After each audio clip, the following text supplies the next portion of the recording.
बहुत ही अहम क्वेश्चन है, बहुत सारे लोग वो जानना चाह रहे होंगे वीडियो में। इस तरफ तो अभी चलते हैं इंडियन इमिग्रेशन की तरफ, बाकी फिर बाद में आपसे। अस्सलाम वालेकुम फ्रेंड्स, उम्मीद करता हूँ आप सब खैरियत से होंगे। अल्हम्दुलिल्लाह मैं भी ठीक हूँ। मैं हूं गज़ाली और आप देख रहे हैं गज़ाली फैंस।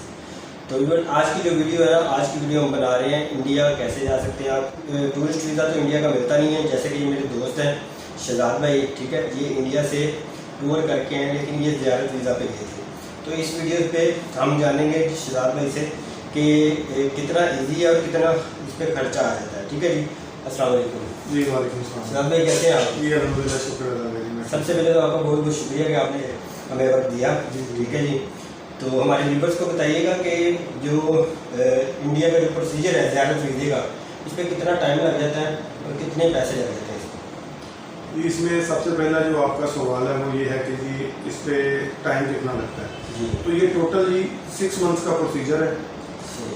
उसमें ये है कि फॉर एग्जांपल अगर साल में जो है ना वो तकरीबन 4 से 5 जो है ना ज़ियारत के जो ग्रुप्स हैं ना वो जाते हैं जी पाकिस्तान से। सही। और ये गवर्नमेंट लेवल पे ये जाते हैं,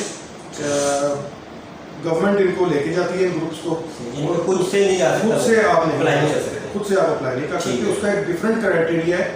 अगर आप खुद से अप्लाई करना चाहते हैं तो उसमें डिफरेंट चीज़ें हैं। आप स्टडी बेस पे अगर जाना चाहते हैं तो वहाँ से आपका एडमिशन या आपका जो है वो ऑफर लेटर आपको आना चाहिए। ठीक है। इसके अलावा अगर आपकी कोई कॉन्फ्रेंस है वहाँ पे तो उस कॉन्फ्रेंस का इन्विटेशन लेटर होना चाहिए। ठीक है। और इसके अलावा अगर आप मेडिकल के लिए जा रहे हैं तो उसमें पाकिस्तान से जो डॉक्टर हैं वो रिकमेंड करें कि इसका जो ट्रीटमेंट है वो सिर्फ इंडिया में अवेलेबल है। ठीक तो इसलिए इसको जो है ना इंडिया जाना ज़रूरी है इसका। है। तो ये ये तरीकाकार है। और उसमें फिर ये भी है कि वहाँ का जो डॉक्टर है वो भी मतलब उससे अपॉइंटमेंट लेना पड़ेगी और उसके बाद वीज़ा अप्लाई करना पड़ेगा। इसके अलावा अगर आपके कोई रिलेटिव्स हैं वहाँ पे तो वो इन्विटेशन भेजते हैं, उस प्लेस पे आप वीज़ा अप्लाई कर सकते हैं। अब आ जाते हैं हम ज़ियारत की तरफ दोबारा वापस। तो इसमें ये है कि ज़ियारत के लिए आपको सबसे पहले जो चीज़ चाहिए होगी वो आपका पासपोर्ट होगा, एक ID कार्ड होगा, एक तस्वीर होगी।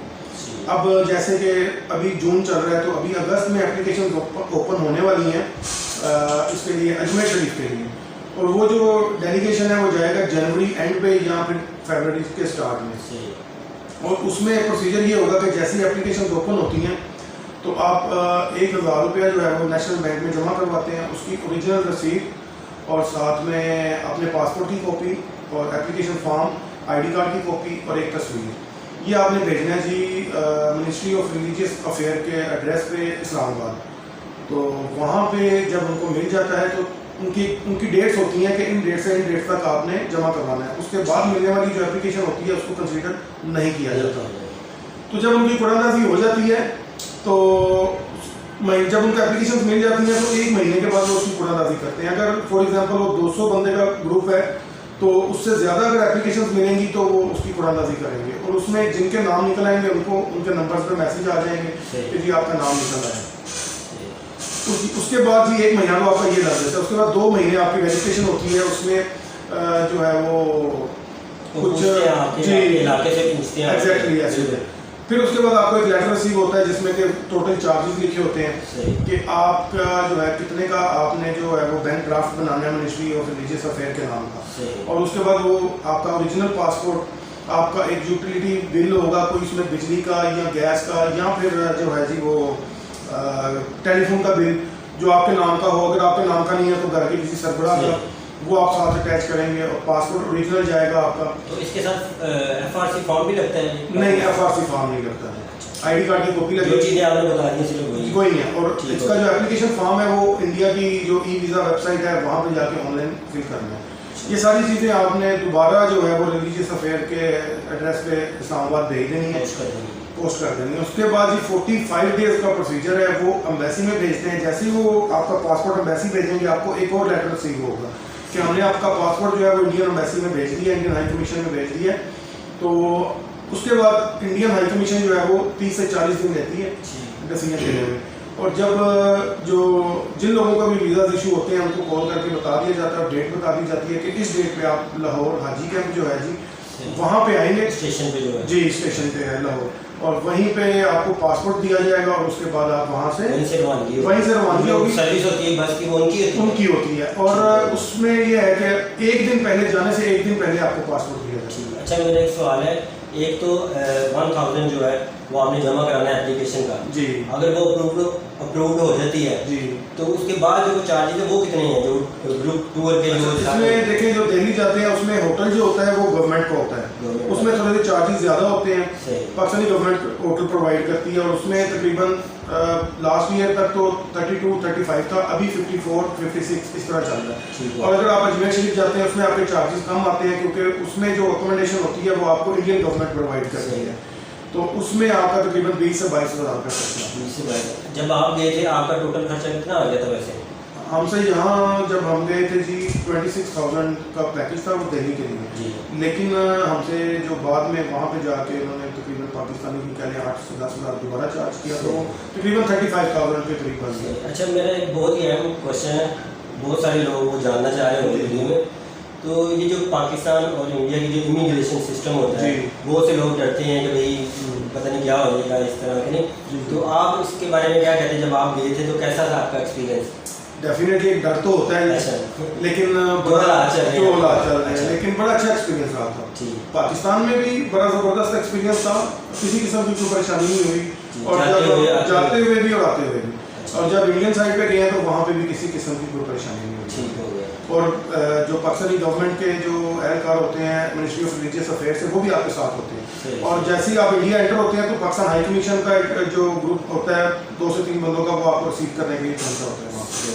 यानी कि अच्छा जिधर का वीज़ा होता है आप सिर्फ उधर ही जा सकते हैं, उसके अलावा कहीं नहीं जा सकते? जी, अगर आपका वीज़ा दिल्ली का है तो आप सिर्फ दिल्ली तक ही रहेंगे, उस सिटी में आप कहीं भी घूमें कोई इशू नहीं है, लेकिन उस सिटी से बाहर नहीं जा सकते। सिटी से बाहर नहीं जा सकते। जी चलिए, ये तो हो गया, ठीक, बहुत शुक्रिया आपका।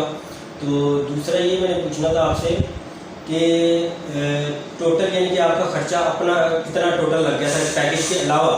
यानी कि आप बता रहे 26,000 में आपका पैकेज था। 26,000 में देखें जी हमें 7 रातों का होटल था और इसके अलावा आने जाने का उसमें शामिल था रेंट और वीज़ा फीस उसमें शामिल थी, बाकी खाना पीना और शॉपिंग है वो डिपेंड करता है जी, वो आप पे डिपेंड करता है आप कितना खाते हैं, किस तरह का खाना पसंद करते हैं और किस तरह की शॉपिंग पसंद करते हैं, तो वो बाकी आपकी मर्जी आप कितना भी लगा दें। बाकी जो आपने मुझे खर्चा बताया है ना, इतने में यकीन करें पाकिस्तान में नॉर्दर्न साइड पे भी जाएं जैसे ज़्यादा ठीक है। तो अच्छा, अब ये है कि जिन लोगों को यानी कि समझ नहीं आ पा रही इस चीज़ की कि कैसे ये सारा प्रोसीजर करना है, तो शहजाद भाई जो है वो आपकी हेल्प कर सकते हैं, ठीक है। इनके पास लाइसेंस है ट्रैवल एजेंसी का, ठीक है। तो इनका जो है ना मैं जो चैनल इनका यूट्यूब पे चैनल भी है, उस पर इन्होंने प्रॉपर वीडियो बना के डाली हुई है कैसे ये गए थे, वो आपने ज़रूर देखनी है, ठीक है। मैं लिंक डिस्क्रिप्शन में दे दूँगा, तो अगर आप चाहें तो इनके पास ऑफिस में भी आ सकते हैं, तो यहाँ से भी आके जो है ना ये वीज़ा की फ़ाइल वगैरह ये तैयार करके दे देते हैं, ठीक है। तो इनका जो एड्रेस है ये आपको खुद बता देते हैं किस जगह पे आप आ सकते हैं, ठीक है। बहुत ही मकबूल आपसे पैसे लेंगे, मेरे दोस्त हैं, मेरी रेफरेंस से हैं, आपको यकीनन बहुत ही यानी कि मकबूल पैसों में आपका काम कर देंगे। शहजाद भाई इनको एड्रेस बता दें। जी, एड्रेस मेरा है जी हाई ट्रैवल्स एंड टूर्स के नाम से ऑफिस है मेरा, और ये गुलबर्ग 3 लाहौर में अल लतीफ़ सेंटर के फर्स्ट फ्लोर पे 41 नंबर ऑफिस है। ठीक हो गया, तो ठीक है व्यूअर्स, तो अब तक के लिए मैं इजाज़त दें। अगर किसी को कोई क्वेश्चन हो तो वो कमेंट सेक्शन में पूछ सकता है, तो मेरी इंस्टाग्राम की आईडी आपको स्क्रीन पे नज़र आ रही है विदाउट स्पेस रज़ा अली फैंस के नाम से, ठीक है। आप फॉलो कर सकते हैं, मैसेज कर सकते हैं। तो जो नेक्स्ट वीडियो है ना, मैं क्योंकि वीडियो लंबी हो जाएगी तो एक ही टॉपिक हो सकता है एक वीडियो में, तो दूसरी वीडियो में आपको हम बताएंगे कि ब्राज़ील का वीज़ा आप पाकिस्तान से कैसे हासिल कर सकते हैं। आपको मेरी आदत का पता है, मैं वो चीज़ शेयर करता हूँ जो खुद एक्सपीरियंस किया हो या मेरे किसी फ्रेंड ने किया हो, तो भाई ब्राज़ील से भी होके आए हैं तो वो भी एक्सपीरियंस जो है ना वो आपसे शेयर करेंगे। तो नेक्स्ट वीडियो के लिए आपने जो है ना वो इंतज़ार करना है। तो अब तक के लिए हमें इजाज़त दें, अपना और अपने प्यारों का बहुत सा ख्याल रखिएगा। दुआ है कि अल्लाह पाक सबके माल जान औलाद इज़्ज़त आबरू की हिफाज़त फरमाए। अल्लाह पाक हम सबको ईमान से वाली ज़िंदगी